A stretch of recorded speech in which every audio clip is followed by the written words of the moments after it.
ನೇಪಾಳದ ಸಚಿವನಿಗೆ ಅಟ್ಟಾಡಿಸಿಕೊಂಡು ಹಲ್ಲೆ ಮಾಡಲಾಗಿದೆ. ಹಣಕಾಸು ಸಚಿವ ವಿಷ್ಣು ಪ್ರಸಾದ್ಗೆ ಆ ಯುವ ಸಮೂಹ ಹಿಗ್ಗಾಮುಗ್ಗಾ ಹಲ್ಲೆ ಮಾಡಿದ್ದಾರೆ.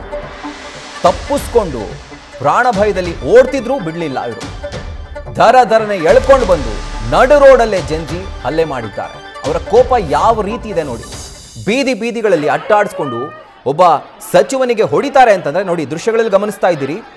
ಓಡ್ ಬರ್ತಿರುವಂತಹ ವ್ಯಕ್ತಿ ನೇಪಾಳದ ಹಣಕಾಸು ಸಚಿವ, ಈಗ ಸದ್ಯಕ್ಕೆ ಮಾಜಿ ಆಗಿದ್ದಾನೆ.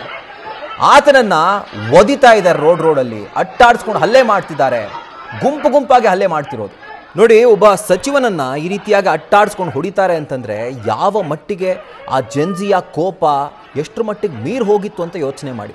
ಈಗ ಓಡ್ ಬರ್ತಿರುವಂಥ ವ್ಯಕ್ತಿ ಇದನ್ನಲ್ಲ, ಬ್ಲೇಸರ್ ಹಾಕ್ಕೊಂಡು, ಆತನನ್ನ ನೋಡಿ ಯಾವ ರೀತಿ ಒಂದು ರೀತಿ ಪುಡಿ ರೌಡಿಗಳನ್ನ ಅಟ್ಟಾಡಿಸ್ಕೊಂಡು ಹೊಡಿಯಲ್ವಾ ಆ ಥರ ಹೊಡಿತಾ ಇದ್ದಾರೆ. ಸೊ ಅದು ನೇಪಾಳದ ಹಣಕಾಸು ಸಚಿವ ವಿಷ್ಣು ಪ್ರಸಾದ್. ಸೊ ನೇಪಾಳದ ಯುವ ಜನತೆಯ ಒಂದು ಕಿಚ್ಚು ಸ್ಫೋಟ ಆಗಿತ್ತು ಅಂತ ಹೇಳ್ಬೋದು. ಜ್ವಾಲಾಮುಖಿ ಸ್ಫೋಟಿಸಿದ್ರೆ ಹೆಂಗೆ ತಡೆಯೋಕ್ಕಾಗಲ್ವೋ ಅದೇ ಥರನೇ ಇವರ ಕತೆ ಕೂಡ. ಒಬ್ಬ ನೋಡಿ ಎಗರಿ ಹೊಡಿತಾನೆ, ಕಾಲಲ್ಲಿ ಒದಿತಾನೆ, ಫ್ಲೈಯಿಂಗ್ ಕಿಕ್ ಅದು ಒಬ್ಬ ಸಚಿವನಿಗೆ.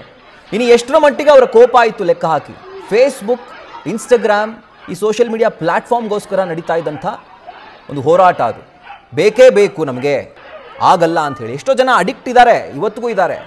ಸೊ ಅವ್ರುಗಳಿಗೆ ಈ ನಿರ್ಧಾರ ಇತ್ತಲ್ಲ, ತಡ್ಕೊಳ್ಳೋಕ್ಕಾಗಲೇ ಇಲ್ಲ ಅವ್ರಿಗೆ. ಕೊನೆಗೆ ಸಿಕ್ಕಲ್ಲಿ ಹಿಂಸಾಚಾರ ಶುರುವಾಯಿತು, ಪ್ರತಿಭಟನೆಗಳು ಶುರುವಾಯಿತು.